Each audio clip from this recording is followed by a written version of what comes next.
వందే మాత్రం. నేను మీ journalist Navatha. Welcome to our political.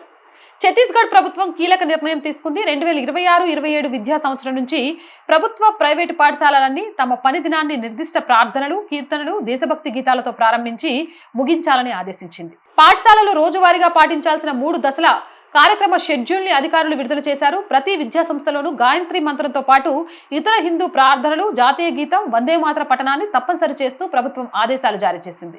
ఇకపై పాఠశాల రోజు విద్యార్థులు సమిష్టిగా జాతీయ గీతం, వందే మాతరం పాడటంతో ప్రారంభమవుతుంది.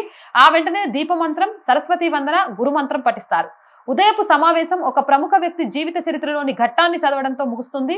మధ్యాహ్న భోజనానికి ముందు విద్యార్థులు భోజన మంత్రం పఠించాలి. పాఠశాల పనివేళలు ముగిసే సమయానికి ఛత్తీస్గఢ్ రాష్ట్ర గీతాన్ని పాడటంతో పాటు గాయత్రి మంత్రం, శాంతి మంత్రాన్ని పఠిస్తారు. సూపర్ ఉంది కదా. ఇలాంటి నిర్ణయం ప్రతి రాష్ట్రంలో రావాలి. ఇలాంటి అలవాట్లను పిల్లలకు చిన్నప్పటి నుంచే చేస్తే ఈ ధర్మాన్ని, దేశాన్ని ప్రేమించే భావి భారత పౌరులు నిర్మితమవుతారు.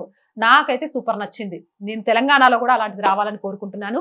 అలాంటి చట్టాలు తేవాలని కోరుకుంటున్నాను. ఒక తెలంగాణనే కాదు, యావత్ భారతదేశం మొత్తం. మీరేమంటారు? మీ అభిప్రాయం ఏంటి? కామెంట్ చేయండి. జై హింద్, జై భారత్. అండ్ మోర్ వీడియోస్ కోసం our group of channels, our voice, our political, our సంస్కృతి మూడింటిని వెంటనే సబ్స్క్రైబ్ చేయండి. అలా కంటెంట్ బాగుంది అనిపిస్తే లైక్ చేయండి, షేర్ చేయండి. మీ అభిప్రాయాన్ని కామెంట్ చేయండి. ఆర్థికంగా సపోర్ట్ చేయాలంటే స్క్రీన్ మీద గూగుల్ పే, ఫోన్ పేతో పాటు అకౌంట్ డీటెయిల్స్ ఇచ్చాము. మీకు తోచిన సహాయాన్ని అందించండి. వ్యాపార ప్రకటనల కోసం 8328500576 నెంబర్ని సంప్రదించండి. జై హింద్, జై భారత్.